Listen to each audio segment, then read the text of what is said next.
على محمد وعلى آل محمد كما صليت على إبراهيم وعلى آل إبراهيم إنك حميد مجيد.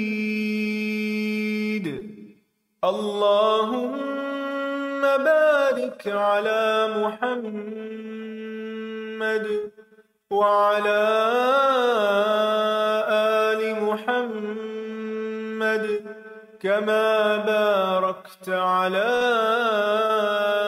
إبراهيم وعلى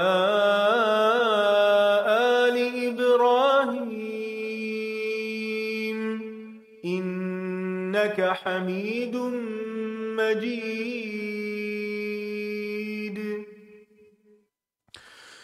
لقد من الله على المؤمنين إذ بعث فيهم رسولا من أنفسهم يتلو عليهم آياته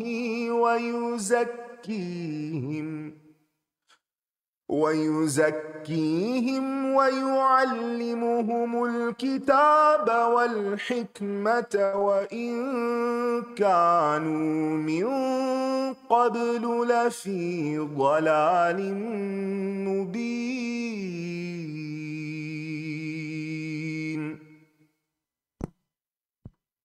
نحمده ونصلي على رسوله الكريم اما بعد فاعوذ بالله من الشیطان الرجیم بسم اللہ الرحمن الرحیم رب اشرح لي صدری ويسر لي امری واحلل عقدۃ من لسانی یفقهوا قولی رب زدنی علما اللهم فقهنا فی الدین آمین. کل آپ میں سے کتنے لوگوں نے جا کے کسی پرانے ساتھی کو بلایا بطور عمل ان احادیث کے اور اس ڈسکشن کے جو ہم نے کل کی تھی؟ بلایا تھا؟ الحمدللہ. چل ایک نے تو بلایا اور باقی سب ویکنڈ کا انتظار کر رہے ہیں. ویکنڈ پہ کریں گے. فالوورس کاؤنٹ کریں گے. ہاں اگر آپ نے نئی پوسٹ ڈالی تھی اور فالوورس نے دیکھا تو دیٹ انکلوڈس دعویٰ ڈیفینیٹلی، کیونکہ یہ نیا طریقہ ہے نا دعویٰ کا. الحمدللہ. اس میں ہوتا کیا ہے کہ فالوورز والے اسٹائل میں آسانی ہے سوشل میڈیا کی کہ بہت سارے لوگوں کو ایک ساتھ مل جاتا ہے اور ہو سکتا ہے کہ اس میں سے کوئی ایک دو بھی کر لیں. اور جو ان پرسن کنیکشن ہے، کسی کو وائس نوٹ بھیجنا یا کسی سے کال کر کے بات کرنا، اس کی اپنی ایک value, even though you just reaching out that one person, لیکن ہو سکتا ہے کہ آپ ان کے دل کو، ان کے ذہن کو اس طرف لا سکیں. خاص طور پہ کیونکہ کل ہم نے باب 21 باب رفع العلم و ظہور الجہل میں جو ربیعہ کا قول پڑھا تھا کہ لا ينبغي لأحد عنده شيء من العلم ان يضيع نفسه. کیا معنی ہے اس کے؟ کسی ایک کے لیے بھی، تم میں سے کسی ایک کے لیے بھی جائز نہیں کہ جس کے پاس علم کا کچھ بھی حصہ ہے، شیء من العلم، کچھ بھی علم ہو، تو وہ اپنے آپ کو ضائع کر دے. اور اپنے آپ کو ضائع کرنا یعنی علم کو فالو نہ کرنا، اس علم کو ضائع کرنا، یا ایون علم فالو کر رہے ہیں لیکن اگر آپ اپنے آپ کو گرو نہیں کر رہے تو آپ اپنے آپ کو ضائع کر رہے ہیں. تو دس از ویری امپورٹنٹ کہ ہم ان سب لوگوں کو، ان سب بہنوں کو جنہوں نے پہلے علم حاصل کیا ہے، شیء من العلم انہوں نے لے لیا ہے، تو وہ اپنے آپ کو ضائع نہ کریں. جی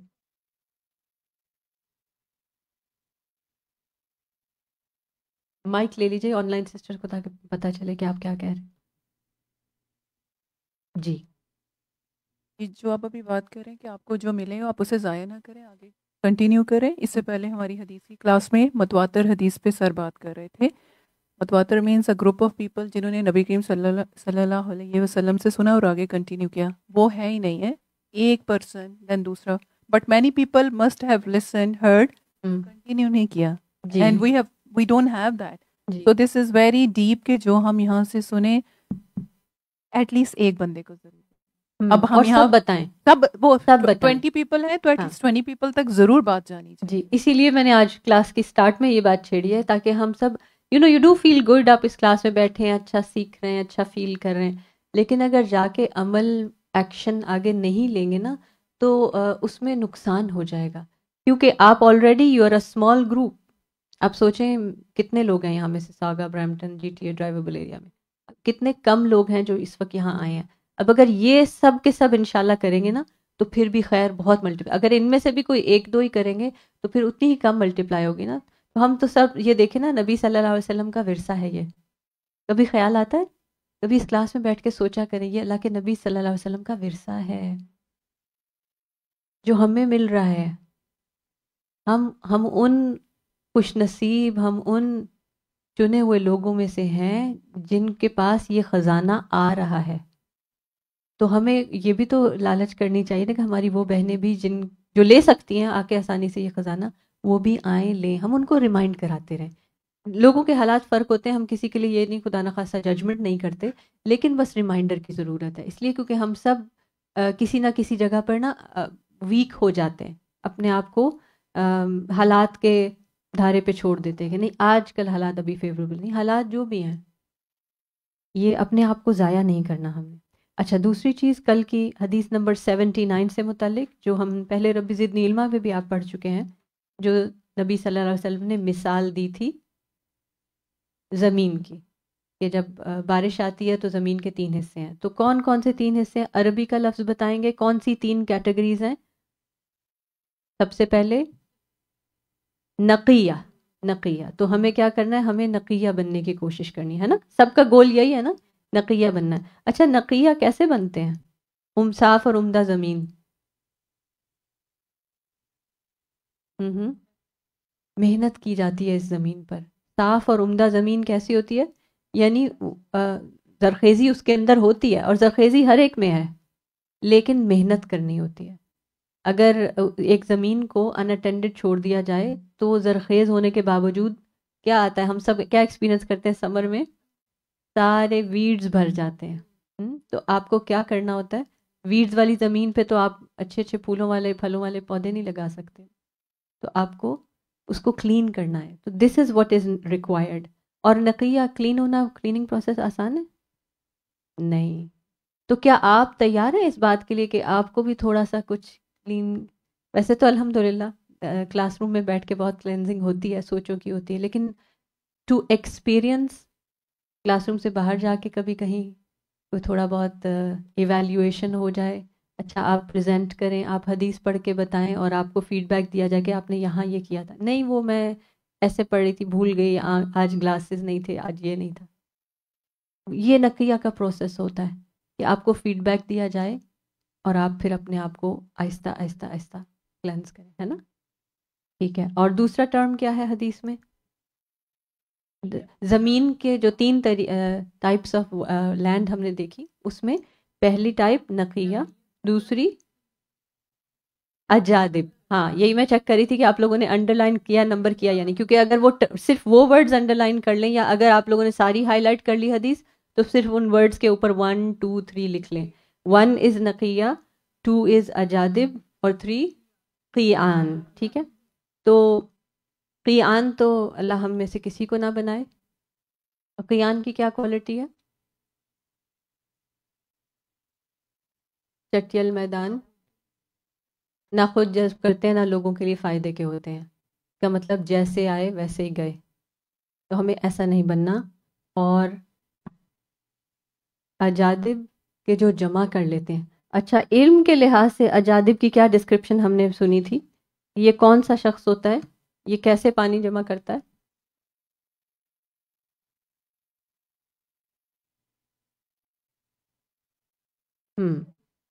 جی، عمل میں کمی ہے. فرائض نوافل، فرائض تو ادا کر لیتے ہیں لیکن نوافل اور دوسری نیکیاں ان کی طرف نہیں بڑھتے. اور مزید یہ کہ یعنی بہت زیادہ فرق نہیں پڑ جاتا. آپ دیکھیں کہ نقیہ زمین ایک عام زمین سے ایک دم لش گرین جڑی بوٹیاں. امیجن کریں کہ ایک زمین کا حصہ جس پہ گھاس اور جڑی بوٹیاں اور پھلدار پودے بھی اور پھلدار درخت بھی، پھلدار بیلیں بھی، لائک بیوٹیفل. تو منظر بدل گیا نا. اور جو اجادب ہے اس میں کچھ گرین لش اور یہ سب چیز نہیں ہے، اس میں کیا ہے کہ پانی جمع ہے. ٹو سم ایکسٹینٹ کچھ فائدہ ہے، لیکن بہت زیادہ تبدیلی نہیں آئی. تو ہم سب بھی یہ دیکھیں کہ ہماری صرف اس کلاس کی حد تک نہیں، کلاس میں تو اللہ کا شکر ہے سبھی ہم یونیفارم میں ہی آتے ہیں، سارا ٹائم ہماری زندگیاں، کیا ہمارا منظر بدلا ہے؟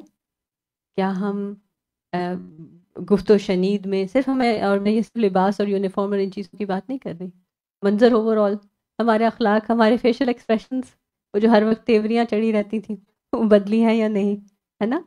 تو یہ سب چیزیں دیکھنے کی ہیں الحمدللہ. ٹھیک ہے، آج کا لیسن انشاءاللہ شروع کرتے ہیں. جی ایک سیکنڈ ویٹ کیجیے گا. حدثنا جی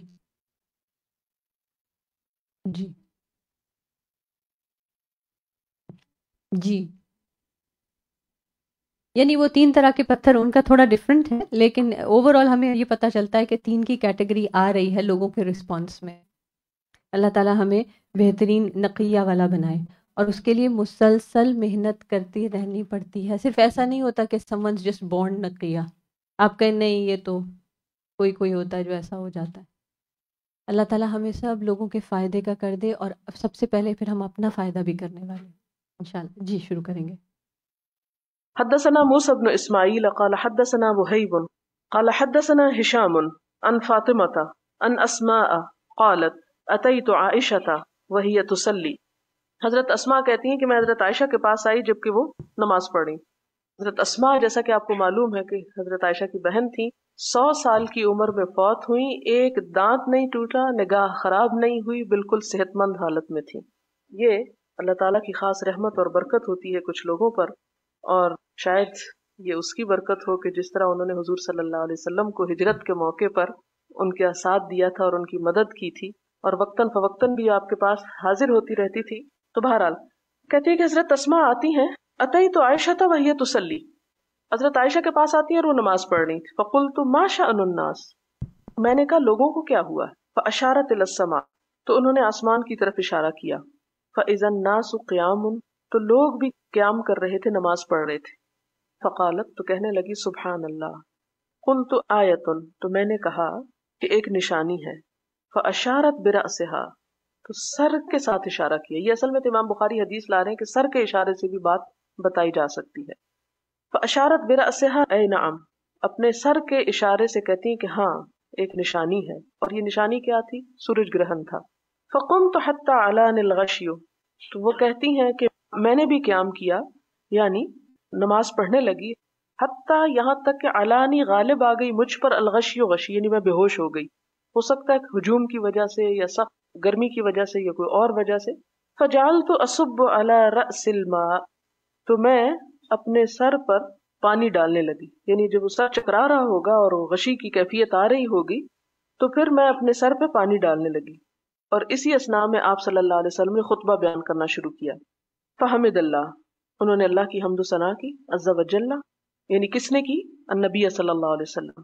واثنى علیہ، ثنا بیان کی اللہ تعالیٰ کی. ثم قال، پھر آپ نے فرمایا، ما من شیء، نہیں ہے کوئی چیز، لم اکن، نہ تھا میں، اریتہ، دکھایا جاتا اس کو، الا رأیتہ، مگر یہ کہ میں نے دیکھا اس کو، فی مقامی، اپنے اس جگہ پر، حتی الجنت والنار، یہاں تک کہ جنت اور آگ بھی دیکھی.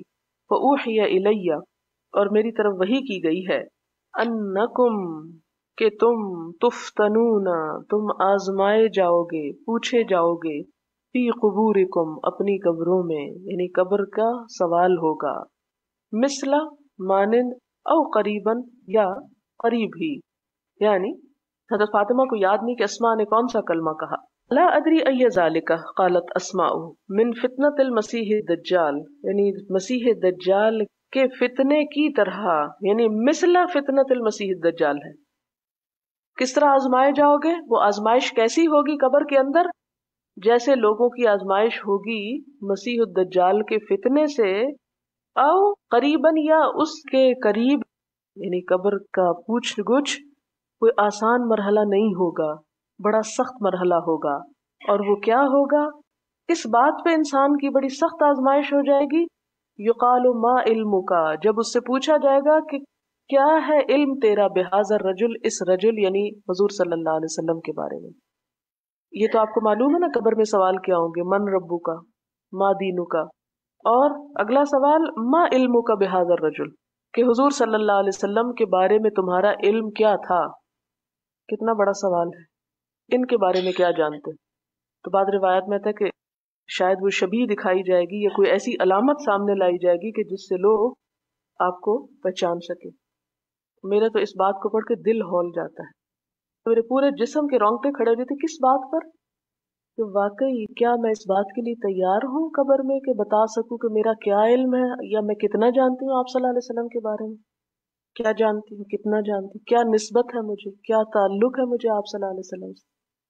آپ کے اللہ کے رسول صلی اللہ علیہ وسلم ہونے کے باوجود جو آپ ہمارے لیے رہنما ہیں، اسوہ حسنہ ہیں، میں ان کی ذات سے کتنا استفادہ کرتی ہوں. کیا میری نظر میں آپ کی اتنی بھی وقت ہے جتنی کسی دنیا کے لیڈر کی ہوتی؟ کیونکہ ہمارا تو حال یہ ہو گیا نا کہ ہمارے آئیڈیلز اور ہیروز اور بڑے بڑے تو بہت کچھ ہیں. آپ صلی اللہ علیہ وسلم کی ذات کے بارے میں ہم کتنا جانتے ہیں؟ اور بدقسمتی سے اگر سال میں ایک دن مناتے بھی ہیں تو اس میں صرف ایسی باتیں پڑھ کے اٹھ جاتے ہیں کہ جس سے یہ نہیں پتہ چلتا آپ کون تھے، آپ نے کیا کیا. ایسی جھوٹی سچی تعریفیں اور ایسے شعر کے جس میں ہم صرف اپنے دل کی لذت اور اپنے کانوں کو سنانے کے لیے اور ایک ہنگامہ خیز مجلس پیدا کر کے سمجھتے ہیں سب حق ادا کر دیے. ہم سے یہ نہیں پوچھا جائے گا کہ تم میں کتنے شعر آتے تھے حضور صلی اللہ علیہ وسلم کے بارے میں. یہ پوچھا جائے گا ما علمک بہذا الرجل، اس شخص کو کتنا جانتے تھے، یہ جو ہیرو تھا اس کے بارے میں کتنا علم تھا تم کو. اما المؤمن، تو جو مومن ہے، او الموقن، یا موقن یقین کرنے والا، لا ادری بأیہما قالت اسماء، میں نہیں جانتی کہ اسماء نے کیا کہا تھا، موقن کہا تھا یا مؤمن، معنی دونوں کا ایک جیسا ہی ہے. اور یہ شک اس لیے بھی بعض اوقات پڑتا ہے کہ اگر قاف کے نقطے نہ ہوں تو آپ ذرا دیکھیں لکھائی کو تو موقن بھی مومن ہی لگتا ہے. فیقول، تو مومن کیا کہے گا، ہوا محمد الرسول اللہ، وہ محمد الرسول اللہ صلی اللہ علیہ وسلم. اور یہ ایمان کیسا ایمان ہوگا؟ جس میں معرفت اور علم ہوگا، پھر وہ کہہ سکے گا نا. اور پہچان ہی نہیں تو کیا کہے گا. جاءنا بالبینات والہدا، یہ شخص ہمارے پاس کھلی نشانیاں اور ہدایت لے کے آئے تھے. فاجبنا، تو ہم نے آپ کے بات پہ لبیک کہی، آپ کی پکار کو جواب دیا. واتبعنا، اور ہم نے آپ کی پیروی بھی کی، جو آپ نے بتایا تھا وہی کچھ کیا. ہوا محمد، وہ محمد ہیں صلی اللہ علیہ وسلم، ثلاثاً 3 مرتبہ، یعنی اس سوال کے جواب میں وہ 3 مرتبہ دہرائے گا کہ یہ محمد صلی اللہ علیہ وسلم. فیقال، تو اس کو کہا جائے گا، یعنی اس مومن کو، نم، سو جا، صالحاً، اچھی طرح، یعنی آرام سے سو جا. قد علمنا، ہم جانتے تھے، ان کنت، کہ تھا تو، لموقنا بہ، یقین کرنے والا، یعنی آپ صلی اللہ علیہ وسلم کی ذات پر تم ایمان لانے والے تھے. وَأَمَّا الْمُنَافِقُ، اور جہاں تک منافق کا تعلق ہے، او المرتاب، یا شک میں پڑے ہوئے انسان کا، لا ادری ای ذالک قالت اسماء، میں نہیں جانتی کہ اسماء نے کیا کہا تھا. فیقول، تو وہ کہے گا لا ادری، میں نہیں جانتا یہ کون ہے، وہ نہیں پہچان سکے گا. ظاہر ہے دنیا میں کبھی جاننے کی کوشش ہی نہیں کی، پہچاننے کی کوشش نہیں کی کہ کون تھے، کیا صفات تھی، کیا کچھ کر کے گئے، کیا حلیہ تھا. اور حلیہ صرف ظاہری حلیہ نہیں، کیونکہ اب بھی بہت سے لوگ کہتے ہیں کہ ہم نے خواب میں حضور صلی اللہ علیہ وسلم کو دیکھا. جب ان سے یہ پوچھا جاتا ہے کہ ذرا حلیہ بتاؤ تو وہ حلیہ بالکل ہی کچھ اور ہوتا ہے. بعض اوقات کہتے ہیں جی ان کی داڑھی نہیں تھی، یہ بھی ایک دفعہ مجھ سے کسی نے کہا. تو کیا ہے وہ؟ پھر وہ خیالی ہے نا، اصل تصویر تو دیکھی ہی نہیں کہ جو موجود ہے سنت کی کتابوں میں کہ آپ کی شکل وغیرہ کیا تھی، وہ تو کبھی کسی نے پڑھ کے ہی نہیں دیکھی. تو جو اپنے دل میں آیا وہ خیالی تصویر کو کہا جی میں نے خواب میں یہ دیکھ لیا. تو اس طرح کی باتوں سے بھی پرہیز کرنا چاہیے. اور آگے دیکھیں، سمعت الناس یقولون شیئا فقلتہ، میں نے سنا تھا لوگوں کو کچھ کہتے تھے تو میں بھی کہہ دیتا تھا، یعنی میرا علم سنا سنایا علم تھا. خلاصہ کیا ہے کہ جب حضور صلی اللہ علیہ وسلم کے بارے میں قبر میں پوچھا جائے گا اور شدید آزمائش ہوگی تو اس وقت کیا ہوگا؟ مومن کہے گا کہ یہ محمد رسول اللہ ہے اور یقین سے کہے گا، 3 دفعہ کہے گا. لیکن منافق یا شک میں پڑا ہوا جس کو پتہ ہی نہیں کہ کیا تھے اور کیا نہیں، جانتا ہی نہیں تھا، وہ کہے گا میں نہیں جانتا. سمعت الناس یقولون شیئا، میں نے سنا تھا لوگوں کو وہ کچھ کہا کرتے تھے، ان کے منہ سے سنا تھا کہ وہ ایک اللہ کے رسول صلی اللہ علیہ وسلم بھی ہیں، وہ کوئی محمد بھی ہیں.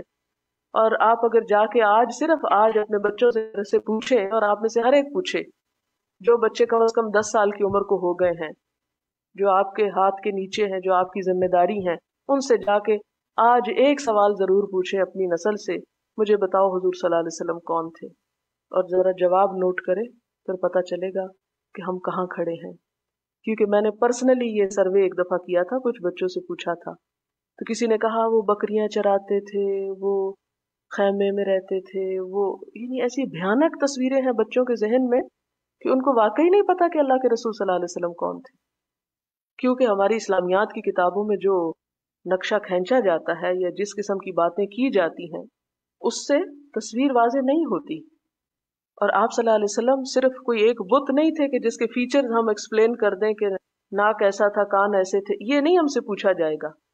پوچھا یہ دراصل جائے گا کہ آپ کا اخلاق، آپ کا کردار، یا آپ کس لیے آئے تھے، کیا کرنے آئے تھے.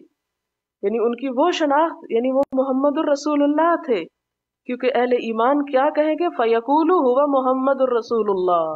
یہ جواب ہونا چاہیے کہ اللہ کے رسول تھے. جاءنا بالبینات والہدی، ہمارے پاس ہدایت لے کے آئے.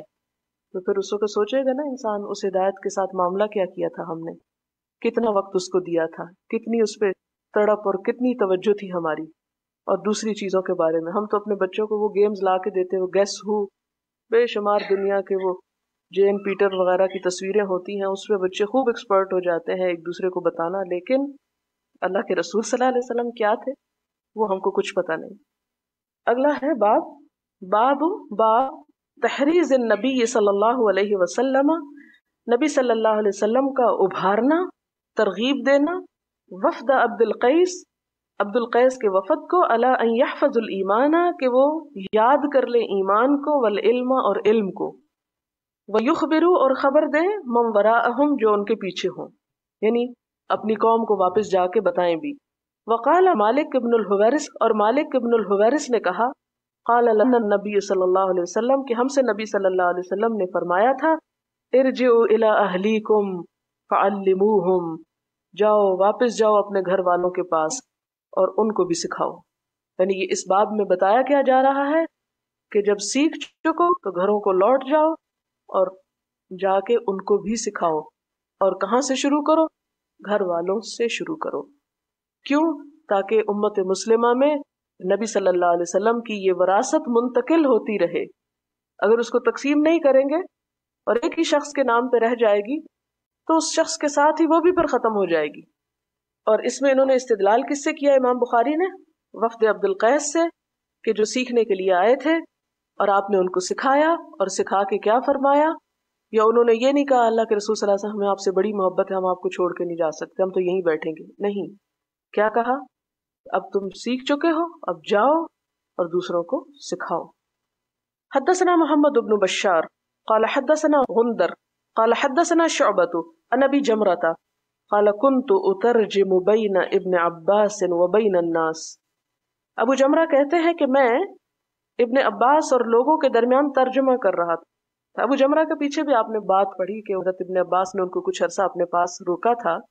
یہ فارسی بولتے تھے، لہٰذا وہ فارسی کلام ابن عباس کو لوگوں کا ترجمہ کر کے بتاتے، یعنی ایک طرح سے ابن عباس رضی اللہ تعالیٰ عنہ کے انٹرپریٹر تھے. فقال، تو کہا، کس نے؟ ابن عباس نے، ان وفد عبد القیس، کہ وفد عبد القیس جو ہے، اتب النبی صلی اللہ علیہ وسلم، نبی صلی اللہ علیہ وسلم کے پاس آیا. فقال من الوفد، تو آپ نے فرمایا کون ہے وفد.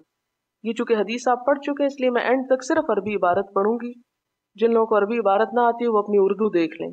من الوفد او من القوم قالوا ربیعۃ فقال مرحبا بالقوم او بالوفد غیر خزایا ولا نداما قالوا انا نأتیک من شقة بعیدة وبيننا وبينك هذا الحي من كفار مضر ولا نستطيع أن نأتيك إلا في شهر حرام فمرنا بأمر نخبر به من وراءنا وندخل به الجنة.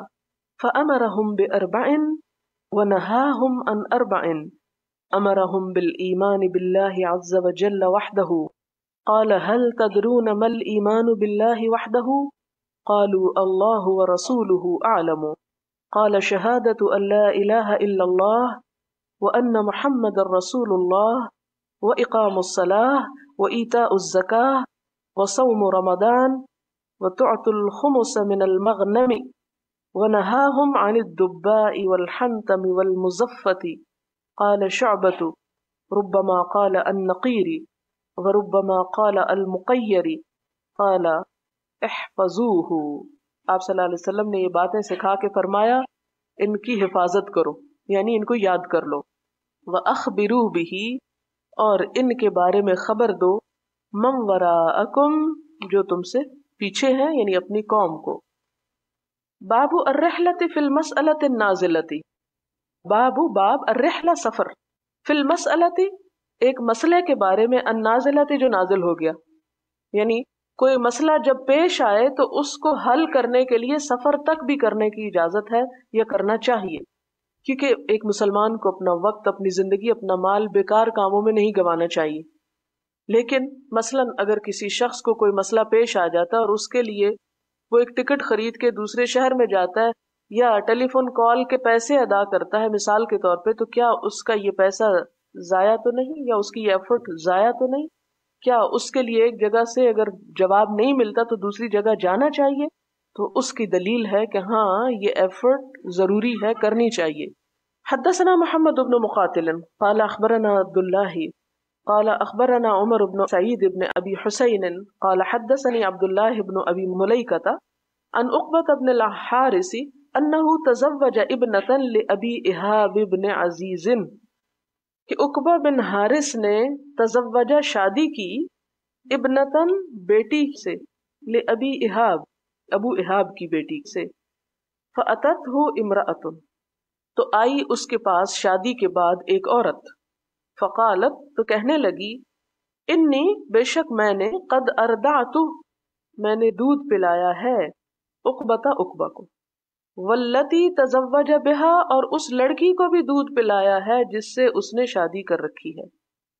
یعنی جن دو کی شادی ہوئی تھی آپس میں، وہ دونوں دودھ شریک بہن بھائی تھے ایک عورت میں، یعنی ایک عورت کا دونوں نے دودھ پیا ہوا تھا، تو آپس میں وہ رضائی بہن بھائی تھے.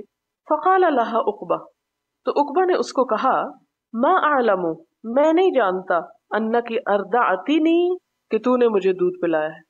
ظاہر ہے کہ ایک بچہ کیسے جان سکتا ہے. ولا اخبرتنی اور نہ ہی تو نے اس سے پہلے مجھ کو بتایا، اور نہ تو نے خبر دی مجھ کو، یعنی خود بھی نہیں مجھے کوئی یاد کہ میں نے دودھ پیا ہے تیرا، اور نہ تو نے مجھ کو بتایا. ما اعلم انک ارضعتنی ولا اخبرتنی. فرکب، تو وہ سوار ہوئے، الی رسول اللہ صلی اللہ علیہ وسلم بالمدینۃ، نبی صلی اللہ علیہ وسلم کی طرف جانے کے لیے مدینہ میں، یعنی سفر کیا انہوں نے. فسألہ، جا کے مسئلہ پوچھا. کیوں جا کے پوچھا؟ اس لیے کہ اور کوئی ذریعہ نہیں تھا اس زمانے میں پوچھنے کا، یا کوئی اور بتانے والا ہی نہیں تھا. فقال رسول اللہ صلی اللہ علیہ وسلم، تو آپ صلی اللہ علیہ وسلم نے فرمایا، کیف وقد قیل، کس طرح انکار کرو گے؟ انکار کرو گے کہ لفظ نہیں ہے، لیکن کیف اندر خود معنی موجود ہے. کیف کیسے ہو سکتا ہے، وقد قیلا حالانکہ تحقیق کہہ دیا گیا، یعنی یہ بات ہو چکی. گویا آپ نے ایک عورت کی بات کو تسلیم کیا، کس کے مقابلے میں؟ ایک مرد کی بات کے مقابلے میں، کہ جو انکار کرنا چاہتا. عورتیں ایسی جھگڑتی رہتی ہیں، ہماری گواہی نہیں سنی جاتی. ففارقها عقبہ، تو اس ایک عورت کے بیان پر جدا کر دیا اس کو، کس کو؟ اپنی بیوی کو. عقبہ نے، یعنی آپ صلی اللہ علیہ وسلم نے کیا فرمایا کہ تمہیں یہ بات ماننا ہوگی. وَنَكَحَتْ زَوْجًا غَيْرَهُ، بعض نسخوں میں یہ عبارت مٹی ہوئی ہے، صحیح کر لیں. وَنَكَحَتْ، اور اس عورت نے پھر نکاح کر لیا، زوجن ایک مرد سے، غیرہ اس کے علاوہ، یعنی اس عورت نے کہیں اور نکاح کر لیا. باب التناوب فی العلم، باری باری علم حاصل کرنے کا بیان. نوبت کہتے باری کو، یعنی ایک دن ایک، دوسرے دن دوسرا، ایک سال ایک، دوسرے سال دوسرا، ایک سال ماں ایک سال بیٹی، مثلا دونوں بھی کر سکتے ہیں، لیکن باری باری کی بھی اجازت ہے. حدثنا ابو الیمان قال اخبرنا شعیب عن الزہری قال ابو عبد اللہ وقال ابن وہب اخبرنا یونس عن ابن شہاب عن عبید اللہ بن عبد اللہ بن ابی ثور عن عبد اللہ بن عباس عن عمر قال كنت انا، حضرت عمر رضی اللہ تعالیٰ عنہ کہتے ہیں کہ میں، وجار لی اور ایک میرا ہمسایہ تھا، من الانصار انصار میں سے، ہم دونوں تھے، فی بنی امیہ بن زید بنو امیہ بن زید کے گاؤں میں یعنی یا ان کے علاقے میں تھے. وہیا اور یہ جگہ جو تھی کس کی جگہ؟ بنو امیہ کی. من اوالی بلندی والے علاقے کی طرف تھی. اوالی عالی سے المدینہ تے مدینہ کے بلند ترین علاقوں میں سے تھی یعنی اوپر کے علاقوں میں تھی. وَكُنَّا اور ہم تھے نَتَنَاوَبُ النُّزُولَ باری باری اترتے علی رسول اللہ صلی اللہ علیہ وسلم نبی صلی اللہ علیہ وسلم کے پاس. ينزل یومن وہ آتا تھا ایک دن، وانزل یومن اور ایک دن میں جاتا تھا. فَإِذَا نَزَلْتُ پھر جب میں آتا جئتُهُ لاتا اس کے پاس بخبر ذالک اليوم اس دن کی خبر. یعنی ایک دن جب میں آتا تو واپس جا کے شام کو اس کو سکھا دیتا جو میں دن کو سیکھ کے آیا ہوتا تھا. من الوحی وغیرہ اس میں سے بھی جو وحی اترتی اور اس کے علاوہ بھی جو کچھ مجھے حالات حضور صلی اللہ علیہ وسلم کے معلوم ہوتے وہ میں جا کے اپنے ساتھی کو بتا دیتا. وَإِذَا نَزَلَ اور جس دن وہ آتا فَعَلَ مِثْلَ ذَلِكَ تو وہ بھی اسی طرح کرتا، جو سیکھ کے آتا وہ شام کو مجھے آ کے سکھا دیتا. فَنَزَلَ صَاحِبِي الْأَنصَارِيُّ يَوْمَ نَوْبَتِهِ تو ایک دن اترا میرا ساتھی انصاری جو تھا اپنی باری کے دن. یوم نوبتی نوبہ کا مطلب باری.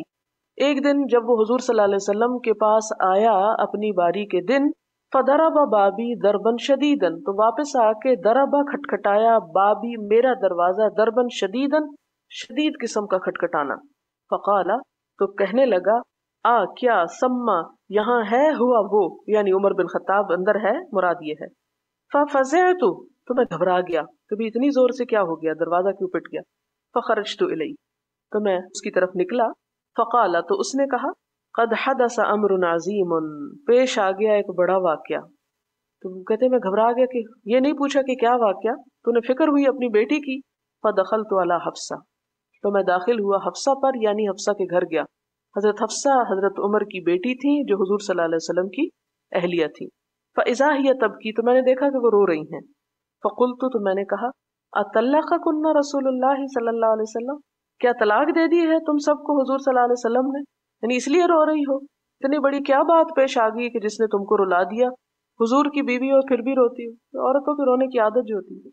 قالت لا ادری کہنے لگی مجھے نہیں معلوم، نہیں بتانا چاہا انہوں نے معاملہ. ظاہر میاں بیوی کی باہم کوئی بات ہوگی یا کوئی اور مسئلہ ہوگا تو باپ کو نہیں بتایا، اور یہ بڑی حکمت کی بات ہے کہ ہر بات جو گھر میں پیش آئے وہ باپ کو نہیں بتانی چاہیے ورنہ معاملات جو ہیں وہ بگڑ سکتے ہیں. ثم دخلت علی النبی صلی اللہ علیہ وسلم کہتے ہیں پھر میں حضور صلی اللہ علیہ وسلم کے پاس پہنچ گیا حضرت عمر. فقلت تو میں نے کہا وانا قائم اور میں کھڑا تھا یعنی کھڑے کھڑے میں نے پوچھا اطلقت نساءک کیا آپ نے اپنی بیویوں کو طلاق دے دی ہے؟ قال لا آپ نے فرمایا نہیں. فقلت اللہ اکبر تو میں نے کہا اللہ اکبر. وہ کیا تھا بڑا معاملہ کہ جس نے اس شخص کو میرے پاس اس حال میں بھیجا کہ خوب آ کے دروازہ کھٹکھٹایا، اور یہ بالکل ایک نیچرل سا سین ہے کہ وہ واپس گیا کوئی بات نہیں کی زور زور سے دروازہ کھٹکایا اور بڑی بات ہو گئی. اب کیا بڑی بات تھی انہوں نے بھی گھبراہٹ میں نہیں پوچھا، وہ فوراً آئے اور بیٹی سے آ کے پوچھا. یہ نیچرل بات ہے نا، بعض اوقات بڑا ہی عقل مند انسان بھی فوری ری ایکشن میں اس قسم کے کام کر جاتا ہے کہ اس کو پتہ نہیں چلتا. یعنی عقل کا تقاضا تو یہ تھا کہ آپ اسی کو پکڑ لیتے اچھا بتاؤ بھی کیا ہوا، اس سے نہیں پوچھا. پھر جا کے کسی سے پہلے باہر پوچھتے، ڈائریکٹ انہوں نے وہاں جا پوچھا اپنی بیٹی سے، شاید ان کے دل میں کوئی ایسا وہم آیا. پھر حضور صلی اللہ علیہ وسلم سے پوچھ لیا. تو مراد اس سے یہ ہے کہ بعض اوقات ایک مسئلے کی تحقیق میں انسان صحیح رستہ اختیار کرنے کی بجائے دوسرا بھی کر جاتا ہے، لیکن جب کچھ بات نہیں سمجھ آئی تو اس کو وہیں چھوڑ دیا. کہتے ہیں اللہ اکبر اللہ سب سے بڑا ہے، اب اس بات کے پیچھے پڑنے کی ضرورت نہیں. جب یہ بڑا نہیں، آپ کے گھر میں خیر ہے تو سب خیر ہے، باقی سب تو ہوتا ہی رہے گا.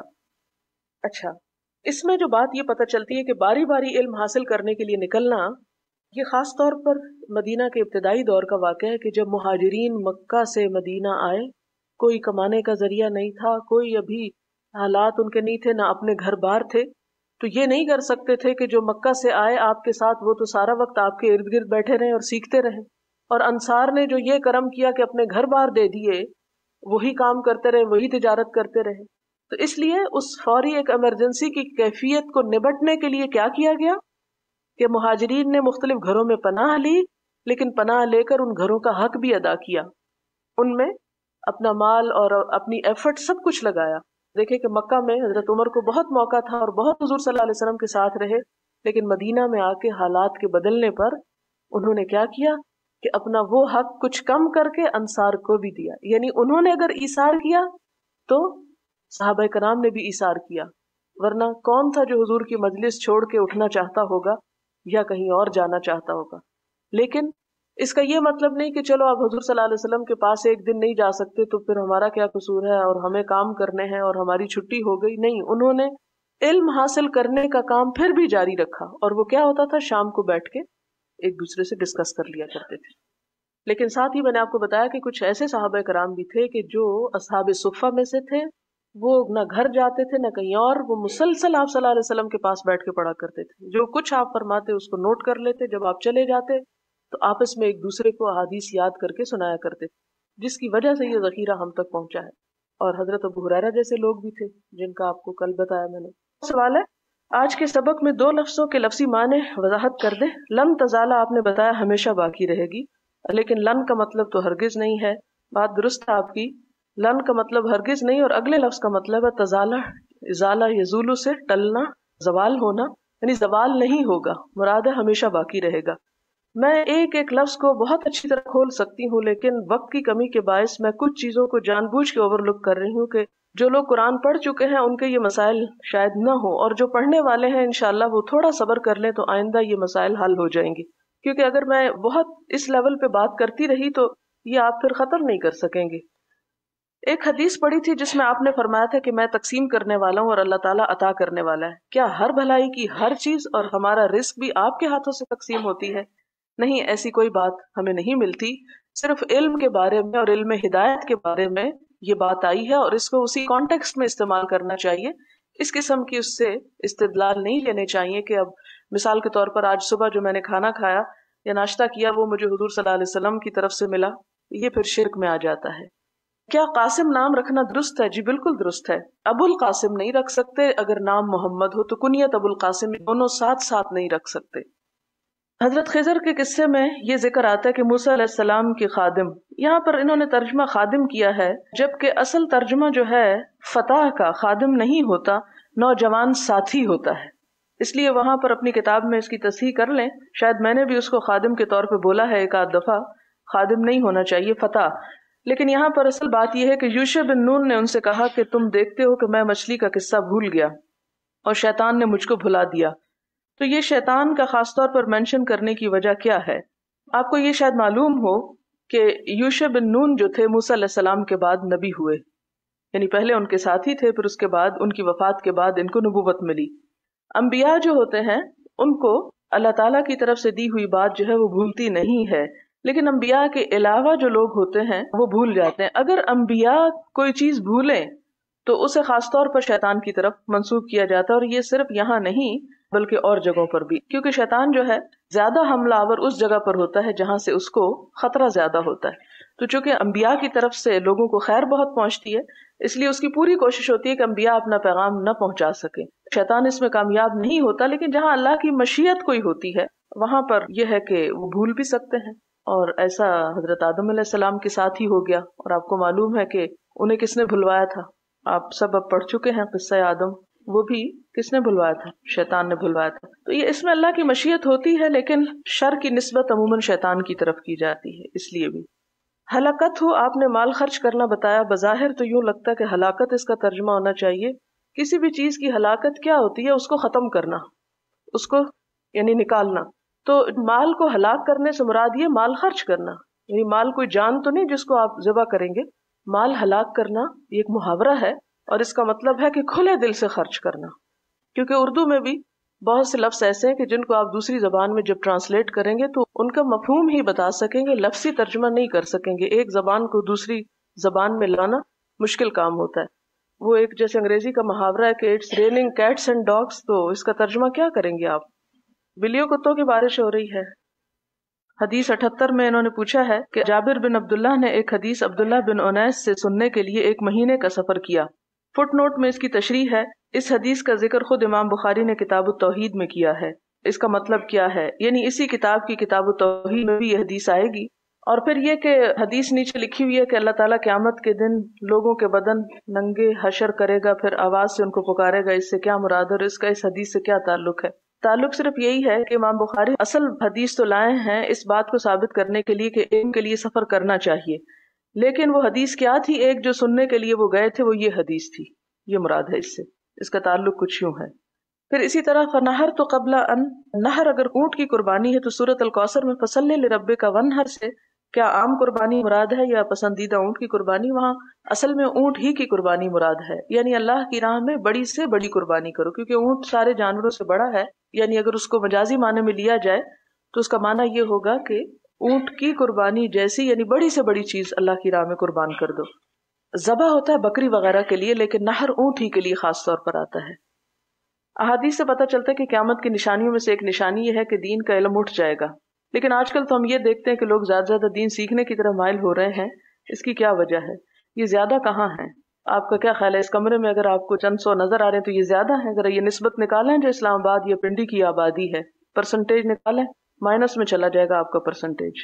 یہ زیادہ نہیں ہے. اگر آپ اس کو کمپیئر کریں صحابہ کرام کے زمانے سے اور اس کے بعد جو تابعین کا زمانہ ہے تو آپ کو یہ ایفرٹ کچھ بھی نہیں لگے گی. یہ تو ایک صرف جیسے کہتے ہیں نا سمندر کے مقابلے میں ایک قطرہ ہے کہ کچھ تو شروع ہو، نہ ہونے سے بہتر ہے، لیکن اس کا کسی طور پر بھی مقابلہ اس سے نہیں کیا جا سکتا. اور دوسری بات یہ ہے کہ اس سارے سیکھنے سکھانے کے باوجود کتنے لوگ ہیں جو اس سے کمیٹڈ ہیں اور اس کے لیے زندگیاں وقف کیے ہوئے ہیں. کتنے امام بخاری ہیں، کتنے امام ابو حنیفہ ہیں، کتنے امام شافعی ہیں، کوئی بھی تو نظر نہیں آتا. کیوں نہیں آتا؟ اس لیے کہ کوئی قربانی کرنے کو تیار ہی نہیں ہے. آپ کو معلوم ہے اس زمانے میں کیسی مجلسیں ہوا کرتی تھی؟ صبح سے لے کے ظہر تک مسلسل کلاسز ہوتی تھی اور کوئی اٹھتا نہیں تھا وہاں سے. ہم 2-3 گھنٹے میں ہی تھک جاتے ہیں. آپ دیکھیں کہ پنڈی سے اگر کوئی یہاں آتا، جی آج بارش تھی اس لیے لیٹ ہو گئے، آج فلاں مسئلہ تھا. اور ان لوگوں کا آپ دیکھیں کہ امام بخاری کے بارے میں آتا ہے کہ جوتے جب پھٹ گئے تو کپڑے پاؤں پہ لپیٹ کے پیدل چلے، چیتھڑے لپیٹ کے پاؤں پہ، کہ پتھر پہ چلا نہیں جاتا تھا. کبھی گھوڑوں پہ بیٹھ رہے ہیں، کبھی اونٹ پہ بیٹھ رہے ہیں، کبھی پیدل چل رہے ہیں، کتابوں کے بوجھ سر پہ لادے ہوئے، گرمی ہے، سردی ہے، بھوک ہے، پیاس ہے، ہر طرح کی مشقتیں اٹھا رہے ہیں. ہم میں سے کسی نے کیا مشقت اٹھائی؟ گاڑیوں پہ بیٹھ کے آ جاتے ہیں آرام سے سو کے کھا پی کے، اور جاتے ہیں تو کھانا پکا ہوا ملتا ہے. ہمیں کیا تکلیف ہے؟ ہمارا تو کچھ مقابلہ ہی نہیں اس سارے کے مقابلے میں. اگر آپ وہ چیزیں پڑھ لیں تو اپنا آپ اتنا ہیچ ہمیں نظر آئے کہ شرمندگی سے ہم میں سے کوئی اپنا سر نہ اٹھا سکے. ورنہ ہماری امت کا یہ زوال نہ ہوتا جو آج ہو رہا ہے، اور اسلام کے نام پر یہ گلے نہ کٹتے جو کاٹے جا رہے ہیں اور خون بہائے جا رہے ہیں. وہاں علماء کے درمیان اگر اجتہادی اختلاف ہوتا تھا تو ایک دوسرے کے لیے دعائیں کیا کرتے تھے. امام احمد جو تھے امام شافعی کے لیے دن رات اٹھتے بیٹھتے دعائیں کرتے تھے اپنے استاد کے لیے. اور ان کے بیٹے نے ایک دن تنگ آ کے پوچھا کہ یہ کون ہے جس کے لیے آپ ہر وقت دعائیں کرتے رہتے ہیں؟ تو انہوں نے کہا کہ اگر وہ نہ ہوتا تو میں یہاں نہ پہنچتا، یعنی میں ان کی وجہ سے ہوں جو کچھ ہوں. لیکن آج ہمارے ہاں ایسی کوئی مثال ہے؟ کوئی بھی نہیں ہے. علم حاصل کرنے کے بعد عمل کی ضرورت ہوتی، تو کیا علم حاصل کرنے کے بعد اس کو عمل میں نہ ڈھالا جائے تو اس سے مراد ایسا ہی علم ہوگا جو اٹھ جائے گا؟ جی ہاں، یہ بھی اس میں شامل ہے کہ جب عمل ہی نہیں کریں گے تو کسی کے سامنے کوئی روایت نظر ہی نہیں آئے گی کہ ایک مسلمان کی پہچان کیا ہوتی ہے. تو یہ بھی علم کو اٹھانے اور ختم کرنے کا ہی ایک ذریعہ ہے. دیکھیں کہ جو ہم یاد کر لیتے ہیں معلومات وہ تو ہمارے سینے کے اندر چلی جاتی، کسی کو کیا پتہ چلتا ہے کہ وہ ہے یا نہیں ہے. تو اصل علم تو وہی ہے کہ جو عمل میں اور نظر آئے دوسروں کے ساتھ معاملات میں. سبحانک اللہ. جی ریڈی ہے؟ کچھ ذرا ٹرانسلیشن ہو جائے. الحمدللہ. آج کچھ باب کی ٹرانسلیشن کرتے ہیں. باب نمبر 23. باب نمبر 23. باب الفتیہ وہو واقف علی الدابۃ وغیرہا. اس کو آپ نے ڈائریکٹ سمجھنے کے لیے مددگار ہوگا کہ آپ اس کو ذرا ترجمہ کرنے کی ایفرٹ کر لیں. ٹھیک ہے، باب تو باب ہے، ٹھیک ہے. الفتیہ وہو واقف، کہ وہ کھڑے ہوں، علی الدابۃ وغیرہا، یا اس کے علاوہ کچھ. ٹھیک، بات واضح سمجھ آ گئی؟ کیونکہ بعض اوقات ہم ایسا کرتے ہیں کہ حدیث پہ فوکس کر رہے ہوتے ہیں، باب کو اتنا دھیان سے نہیں دیکھتے. تو باب بہت اہم ہے کیونکہ اس میں ایک طرح سے جس وجہ سے حدیث لائی گئی ہے اس کی ایک ٹائٹل دی ہے بخاری رحمہ اللہ نے. باب من اجاب الفتیہ باشارۃ الید والرأس. باب من اجاب الفتیا بی اشارت الیدی، ہاتھ کے اشارے سے، والراسی، اور سر سے. تو یہاں سے ہمیں کیا پتہ چل رہا ہے اس حدیث، یعنی اس کے بعد جو حدیث لائی گئی اس سے امام بخاری نے کیا پروو کیا ہے. ہاں، یعنی فتویٰ جب کوئی سوال کیا جائے، فتویٰ لیا جائے، تو جواب دینے والا اگر چاہے تو ہاتھ یا سر کے اشارے سے بھی دے سکتا ہے، اور وہ بھی اس کی طرف منسوب کیا جائے گا کہ یہ فلاں کا فتویٰ یہ ہے. بات واضح؟ ٹھیک ہے.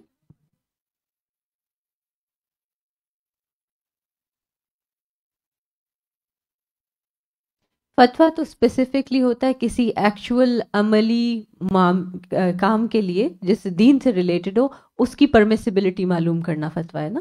تو فتویٰ، ہاں جی ایگزیکٹلی، جیسے یہاں پہ حج کے معاملے میں ہوا یا کوئی بھی اور کسی چیز کے معاملے میں، تو یہ کیا ہے کہ عمل کے لیے سوال کرنا دینی ہے حکم کے متعلق. یعنی آپ سے کوئی اسکن کیئر کے متعلق سوال جواب کرے تو وہ فتویٰ نہیں ہوگا. ٹھیک ہے.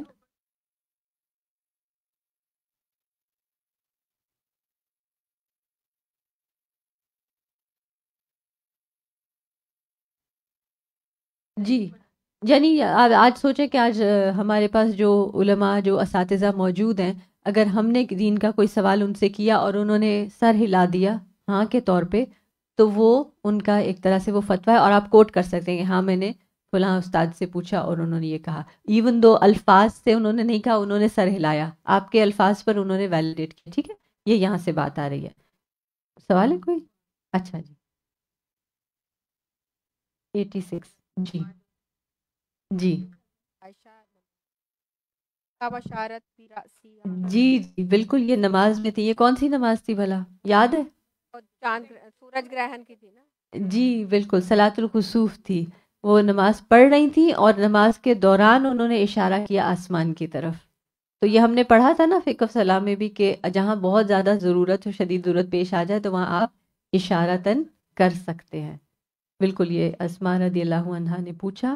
اور اس کے بعد کی حدیث جو ہے دل ہلا دینے والی ہے. یعنی یہ حدیث جس میں آگے نبی صلی اللہ علیہ وسلم نے ذکر کیا کہ انکم تفتنون فی قبورکم، کہ تم اپنی قبروں میں آزمائے جاؤ گے. اب آپ کو یہ بات بیچ میں سمجھ آ گئی، مثل او قریبا لا ادری ای ذالک قالت اسماء. یہ بیچ میں ایک پیرنتھیسس ہے کہ نیریٹر کہہ رہی ہیں کہ مجھے یہ نہیں پتا ایگزیکٹلی کہ اسماء نے یہ لفظ کہا تھا یا یہ لفظ کہا تھا. اور یہ ساری جگہ پر مومن اور موقن میں بھی، مثلا یا قریب میں بھی، اور منافق اور مرتاب میں بھی. تو یہ ساری چیزیں ہیں. اور جو آخری سوال ہے نبی صلی اللہ علیہ وسلم کے بارے میں، یہ قبر کے 3 سوالوں میں سے ایک سوال ہے. کون کون سے سوال ہوں گے قبر میں؟ سب سے پہلے من ربو کا، پھر ما دینو کا، اور پھر ما علمو کا بہذا الرجل صلی اللہ علیہ وسلم. اور واقعی ہم بھی سوچیں، ایون دو الحمدللہ میجورٹی نے یہاں پر سیرہ کا سبجیکٹ پڑھ لیا ہے، اتباع سنہ پڑھ لیا ہے، قرآن کریم میں جو نبی صلی اللہ علیہ وسلم کے متعلق آیات ہیں اس کی کچھ تفسیر پڑھ لیا ہے، لیکن کیا ہم نے نبی صلی اللہ علیہ وسلم کو واقعی اتنا جان لیا ہے کہ ہمارے اخلاق ان کی طرح ڈھل رہے ہوں؟ ابھی اتنا نہیں جانا. کیا سیرہ ایک دفعہ پڑھ لینا کافی ہے؟ کئی طرح سے اس کو پڑھا جاتا ہے نا. یعنی there are so many levels کے جس پہ آپ نے نبی صلی اللہ علیہ وسلم کے متعلق اپنے علم کو بڑھانا ہے. ہم سب نے بڑھانا ہے، کیونکہ جتنا جتنا جانتے جائیں گے کہ ہمیں معلوم ہے کہ آپ صلی اللہ علیہ وسلم کی محبت اور آپ صلی اللہ علیہ وسلم کا اتباع ایمان کا جزو ہے نا. ہم نے پڑھا تھا نا کہ نبی صلی اللہ علیہ وسلم کی محبت، کتاب الایمان میں کیا پڑھی تھی نبی صلی اللہ علیہ وسلم کے متعلق حدیث، یاد ہے کسی کو؟ اس میں احبہ کا بھی لفظ آیا تھا، لا یؤمن احدکم حتی، آپ کا ایمان، تم میں سے کسی ایک کا ایمان مکمل نہیں ہو سکتا جب تک میں تمہیں تمہارے من والدہ و ولدہ والناس اجمعین، تمہاری والدین سے، تمہاری اولاد سے، کیونکہ یہ سب سے قریبی رشتے ہوتے ہیں، باقی تو سب اس کے بعد ہیں، والناس اجمعین، اور تمام لوگوں سے زیادہ محبوب نہ ہو جاؤ. تو کیا ہم واقعی یہ کلیم کر سکتے ہیں؟ نہیں. ہم کہاں کہاں کمپرومائز کر جاتے ہیں، جہاں ہمارے یہی والد یا ولد ان میں سے کسی کی کوئی محبت، کوئی پریفرنس، کوئی چیز آتی ہے تو پھر ہم کیا کرتے ہیں؟ سنت کو پیچھے کر دیتے ہیں. آتے ہیں زندگی میں ایسے موقع تو ہمیں اب اس چیز کو یعنی جتنا زیادہ، نہ صرف ہم، جیسے کہ آج بھی اس حدیث کے کانٹیکس میں بھی بات ہوئی کہ اپنی فیملیز کو اس چیز پر لانے کی ضرورت ہے، اپنے بچوں کو، اپنے جتنے بھی آپ کے حلقہ اثر میں خاص طور پہ جو ابھی ینگ گروئنگ مائنڈز ہیں ان کو اللہ کے نبی صلی اللہ علیہ وسلم کی سنت سے جوڑنا، آپ صلی اللہ علیہ وسلم کے متعلق علم کہ ما علم کا بہذا الرجل، یعنی یہ سوال سب کے ساتھ شیئر کرنے کی ضرورت ہے. جو آپ سے پوچھے نا کیوں حدیث کورس کر رہی ہو، آپ یہ بھی کہہ سکتے ہیں، یہ بھی آپ کا جواب ہو سکتا ہے. کیونکہ جب ہم اللہ کے نبی صلی اللہ علیہ وسلم کے ایگزیکٹ یہ الفاظ پڑھ رہے ہیں، ساری احادیث نیریشنز کے ساتھ پڑھ رہے ہیں، تو یہ کیا ہو رہا ہے؟ یہ نبی صلی اللہ علیہ وسلم کے متعلق ہمارا علم بڑھ رہا ہے، ٹھیک ہے نا؟ تاکہ آپ کا بھی شرح صدر اس پہ ہو کہ ہم یہ جو کر رہے ہیں یہ صرف کوئی انٹلیکچوئل ایکسرسائز نہیں ہے، یہ صرف کوئی عربی ٹیکسٹ سے گزر کے تو بہت کوئی علمی پختگی کی علمی پختگی ہمیں حاصل کرنی ہے. کس لیے؟ عمل کے لیے اور نبی صلی اللہ علیہ وسلم کی محبت میں بڑھ جانے کے لیے. کیوں نبی صلی اللہ علیہ وسلم کی محبت اور اتباع کیوں ضروری ہے؟ جی ایمان کے قل ان کنتم تحبون اللہ فاتبعونی، اللہ تعالیٰ کا قرآن میں حکم ہے اگر تم اللہ سے محبت کرتے ہو، جو کہ ہم سب چاہتے ہیں کہ یہ دعویٰ کریں، تو فاتبعونی پہ بات آئے گی. اور اتباع کیسے کریں گے؟ جب آپ صلی اللہ علیہ وسلم کے الفاظ سے ہی نابلد ہیں، اگر ہم ان کو پڑھنا ہی نہیں جانتے، اگر ہم ان سے ڈائریکٹ کچھ ڈرا نہیں کر سکتے، کچھ سیکھ نہیں سکتے، ہے نا؟ کیونکہ ہم میں سے کئی لوگ بھلے بڑے اس طرح ہیں کہ ہم نے احادیث پڑھی ہیں یا سنی ہیں، لیکن ان کو اپنی زندگی میں امپلیمنٹ کرنے کی موٹیویشن نہیں تھی. ٹھیک ہے، چلیے ایک باب اور ٹرانسلیٹ کر لیتے ہیں. باب نمبر 25، باب تحرید النبی صلی اللہ علیہ وسلم. باب ترغیب دینے کا، یعنی تحرید کیا ہوتا ہے؟ کسی کو انکریج کرنا، موٹیویٹ کرنا. قرآن کریم میں یہ لفظ آتا ہے؟ کوئی اس روٹ لیٹر سے کچھ آتا ہے؟ پڑھا ہوا ہے؟ حارضا وحرد المؤمنین علی القتال، مومنوں کو قتال پر ابھاریے، ہے نا؟ وفد عبد القیس علی ان یحفظوا الایمان والعلم، کہ وہ ایمان اور علم کو جان لیں، یاد کر لیں. وَيُخْبِرُوا مَنْ وَرَاءَهُمْ، اور جو ان کے پیچھے ہیں ان کو بھی اس کی خبر دیں، یعنی ان کو اس کی تعلیم دیں. تو آپ بھی تھوڑا سا یخبروا من وراءکم کریں گے؟ کر رہے ہیں؟ اچھا. اگلا باب 26، باب الرحلتی فی المسألۃ النازلۃ. باب سفر اختیار کرنا فی المسألۃ النازلہ، ایک نئے مسئلے کے لیے جو اچانک پیش آنے والے مسئلے کے لیے. و تعلیم اہلہ، اس کو تعلیم دینا اپنے اہل، یعنی جس کو بھی ریلیونٹ ہے. اور اس میں ہم نے دیکھا اس کے تحت جو حدیث آ رہی ہے اس باب کو پروف کرنے کے لیے، اس میں ہم نے دیکھا کہ ایک عورت کی گواہی پر ایک ایسا نکاح جو لا علمی کے باعث کر دیا گیا تھا اس کو ختم کروا دیا گیا. جی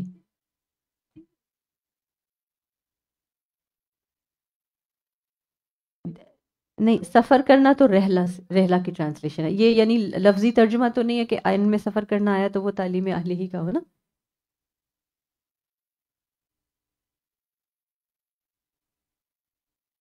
ہاں یعنی سفر کرنا، میں ان کے لفظ کی بات کر رہی ہوں کہ وہ الرحلہ کی ٹرانسلیشن ہے سفر کرنا.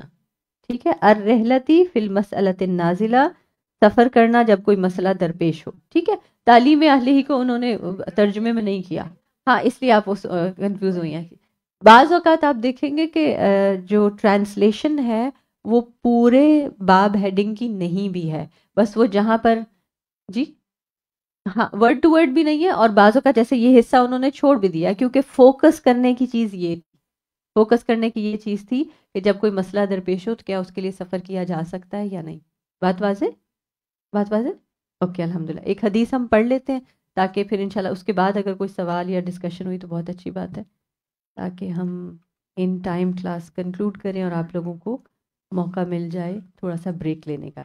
چلیے حدیثیں آج سبھی تقریباً نسبتاً لمبی ہیں، بہت چھوٹی کوئی نہیں ہے. حدیث نمبر 86 پڑھتے ہیں. حدیث نمبر 86 جو شروع ہوتی ہے حدثنا موسیٰ بن اسماعیل. مل گئی سب کو؟ حدثنا موسیٰ بن اسماعیل قال حدثنا وهيب قال حدثنا هشام عن فاطمة عن أسماء قالت أتيت عائشة وهي تصلي فقلت ما شأن الناس فأشارت إلى السماء فإذا الناس قيام فقالت سبحان الله قلت آية فأشارت برأسها أي نعم فقمت حتى تجلاني الغشي. ہو سکتا ہے آپ میں سے کسی کے پاس علان الغشی ہو، تھوڑا سا ٹیکسٹ کا فرق ہے نئی ورژن اور دوسرے میں. فجعلت اصب على رأس الماء فحمد الله عز وجل النبي صلى الله عليه وسلم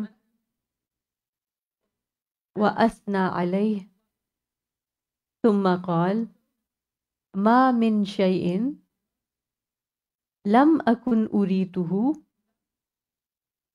إلا رأيته في مقامي حتى الجنة والنار فأوحي إلي أنكم تفتنون في قبوركم مثل أو قريبا لا أدري أي ذلك قالت أسماء من فتنة المسيح الدجال يقال ما علمك بهذا الرجل فأما المؤمن أو الموقن لا أدري بأيهما قالت أسماء فيقول هو محمد رسول الله جاءنا بالبينات والهدى فأجبنا واتبعنا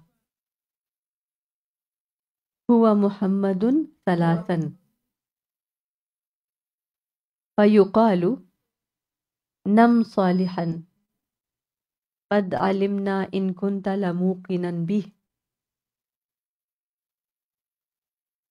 وأما المنافق أو المرتاب لا أدري أي ذلك قالت أسماء فيقول لا أدري سمعت الناس يقولون شيئا فقلته.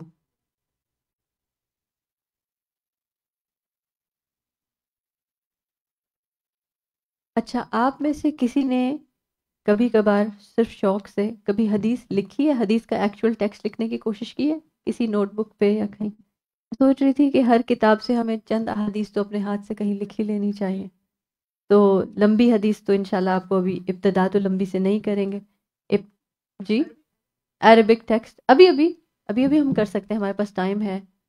حدیث نمبر 69 دو تین دن پہلے پڑھی تھی ہم نے. حدیث نمبر 69. آپ کو پوری سند لکھنے کی ضرورت نہیں ہے، وہ جو پورا چین آف نیریٹرز نہیں لکھنا ہے، صرف جو نبی صلی اللہ علیہ وسلم کے الفاظ ہیں، یسروا ولا تعسروا وبشروا ولا تنفروا. تو یہ آپ ابھی اس حدیث کو اپنے ہاتھ سے اپنی نوٹ بک پہ یا پوسٹ اٹ پر لکھیں. جب آپ لکھیں گے تو آپ کو اندازہ ہوگا کہ اچھا مجھے کہاں کیسے لکھنا امپروو کرنے کی ضرورت ہے. پھر جب اچھی سی لکھنے کچھ پریکٹس ہم کریں گے اور پھر اس کے بعد ہم اس کے کچھ پروجیکٹ کریں گے انشاءاللہ. حدیث نمبر 69. یسروا ولا تعسروا وبشروا ولا تنفروا.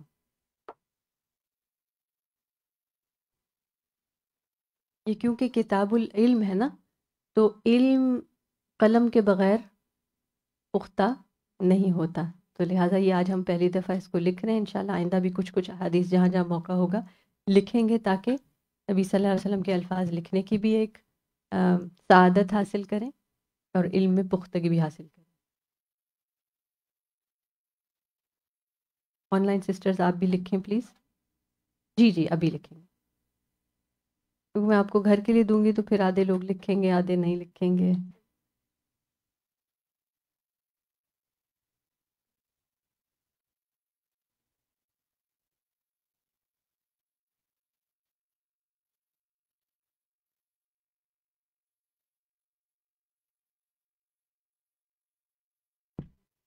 الحمد للہ بارک اللہ فیک. اب اس کا ترجمہ بھی لکھ لیں, لفظی ترجمہ, نہ یہاں سے اٹھا کے, خود لکھیں, ہر ایک لفظ کو ٹرانسلیٹ کر کے لکھیں لفظی, یا آپ یعنی فریز کا بھی کر سکتے ہیں, یسرو ولا توسرو ایک ساتھ بھی کر سکتے ہیں.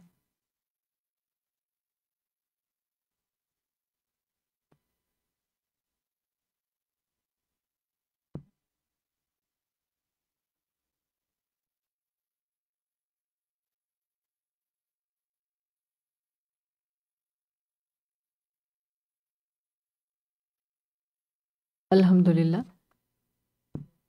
ٹھیک ہے. جب سب ذرا مکمل کر لیں تو ہم ایک اور ایکٹیویٹی کر لیں گے. آپ نے بھی لکھ لیا؟ الحمد للہ گڈ.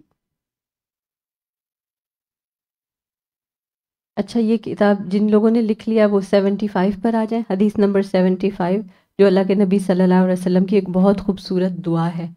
آپ اس کو ذرا 2-3 دفعہ لکھیں گے تو آپ کی پریکٹس ہو جائے گی. اس کا تو آپ کو پیارا سا ایک دعا کارڈ بنا کے اپنے کسی بچے کو, اپنے کسی اور پیارے کو گفٹ بھی دے سکتے ہیں. اللہم علمہ الکتاب, بس اتنا ہی لکھنا ہے, اللہم علمہ الکتاب. حدیث نمبر 75 ہے, نیو بکس میں پیج 53 ہے.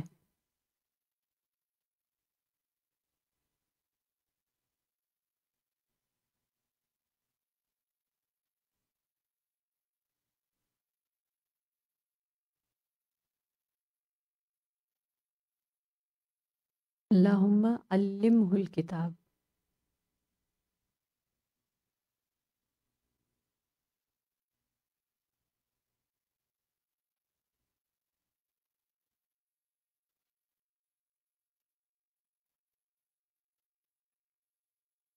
دیکھ لیا الحمد للہ.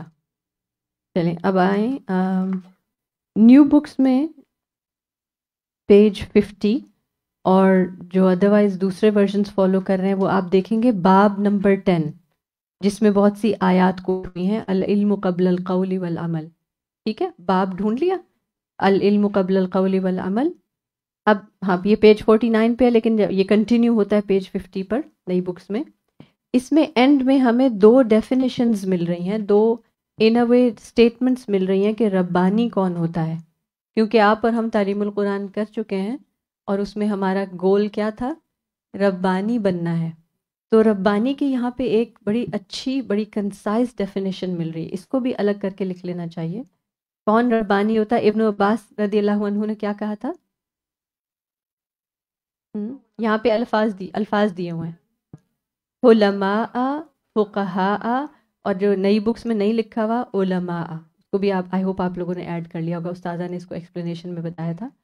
علماء, فقہاء, علماء.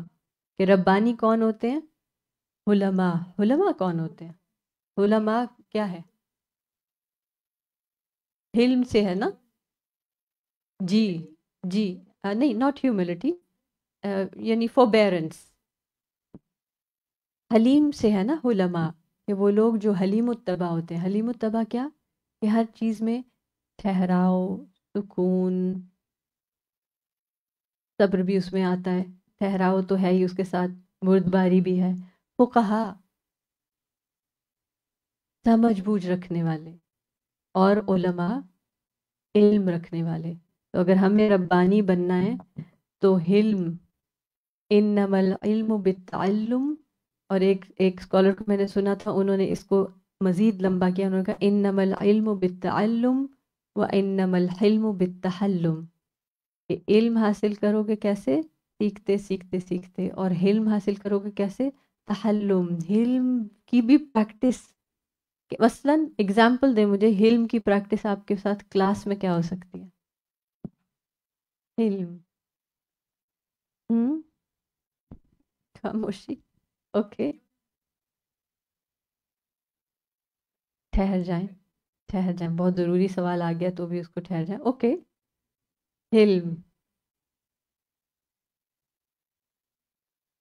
صبر ہی کی بات آ رہی ہے زیادہ.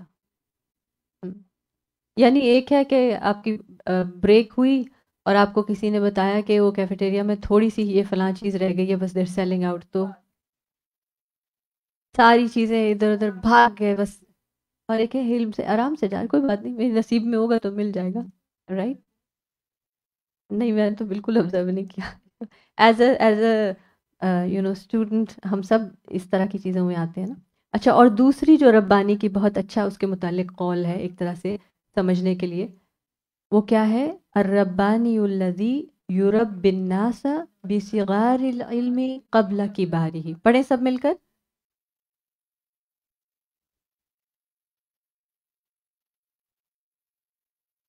اب اس کا ترجمہ کریں. الربانی، ہاں، الذی وہ جو، یرب الناس لوگوں کی تربیت کرتا ہے، بصغار العلم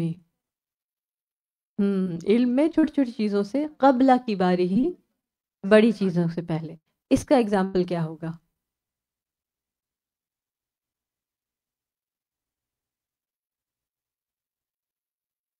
بالکل ٹھیک ہے، کریکشن کی ابتدا سوچ سے ہی ہوتی ہے. ہوں ہوں ہوں. اوکے، سلام ہے، چھوٹی چھوٹی چیزوں کی وہ کریکشن کریں جی. یعنی دیکھیں کہ جب آپ کسی کو بھی اگر پڑھانا شروع کرتے ہیں، صغار العلم قبل کبارہ، اگر کسی کو عربک الفابیٹ پڑھنا نہیں آتا تو آپ اس کو پوری حدیث پڑھا سکتے ہیں؟ نہیں نا. اگر آپ اس کو کہیں نہیں دیکھو اس طرح کرنا ہے، نہیں کر سکتے نا. تو پہلے وہ بلڈنگ بلاکس ہیں نا نالج کے، صغار العلم قبل کبارہ. اسی لیے جیسے بات ہوتی ہے کہ جن پسماندہ علاقوں میں فار انسٹنس جہاں بالکل تعلیم نہیں ہے، کیا وہاں جا کے ہم دین کی تعلیم کا کام کر سکتے ہیں؟ آپ کو پہلے ان کو بیسک الف بے تے پڑھانی پڑے گی، ان کو ریڈنگ سکھانی پڑے گی، پھر جا کے وہ قرآن کی بھی آیت کا ترجمہ پڑھ سکتے ہیں، ادروائز وہ پڑھ نہیں سکتے، ہے نا. تو یہ ہے صغار علم قبل. اور اس کے علاوہ بھی یعنی چھوٹے چھوٹے آداب کہ اس میں آپ نے جب آپ ڈے 1 پہ آئے تھے اور اورینٹیشن ویک ہوتا ہے تو اس میں کیا ہوتا ہے، تھوڑی سی ابتدائی چیزیں جاتی ہیں، نوٹس کیسے لینے ہیں، بیٹھنا کیسے ہے، سوال کب کرنا ہے، یہ ساری چیزیں صغار علم قبل کی بارے کہ الحمدللہ اللہ سبحانہ تعالیٰ کی معرفت کا اور قرآن کا علم ایک ایسی چیز ہے جو یعنی آل آر لائف لانگ چلتا ہے. اور کوئی کچھ میں سے کوئی حال تھا جی؟ ہوں ہوں.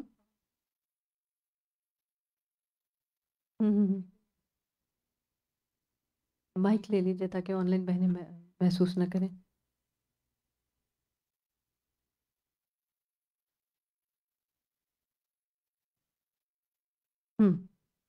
ہم اپنے جیسے لوگوں میں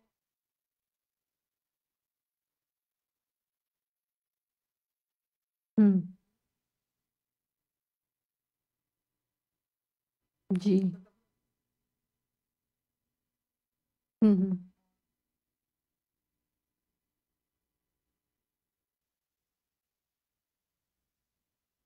جی. آتا ہے کہ آپ کیسے ان کو نہیں پتا یہ باتیں، جی بالکل کیونکہ ہم صحیح لوگ ہے. بہت آگے جا چکے ہوتے ہیں اور ہم ان کو انڈرسٹینڈ نہیں کر رہے ہوتے کہ ان کے لیے واقعی وہ جو اسٹیپس نہیں، کہ ان کو بہت نارمل چیزوں کا بھی نہیں پتا ہوتا جو ہم سوچا بھی نہیں ہوتا. جب آپ کے لیے نارمل ہو جاتی ہے علم حاصل کر کے، وہ دوسروں کے لیے نہیں ہوتی. اچھا، ایسا ہے کہ مجھے کہا گیا تھا کہ میں ذرا جلدی کلاس مکمل کر دوں، تو آفیشیلی کنکلوڈ کر لیتے ہیں، پھر جس نے کوئی ریفلیکشن دینی ہو دے دیں. سبحانک اللہم و بحمدک، اشہد ان لا الہ الا انت، استغفرک و اتوب الیک.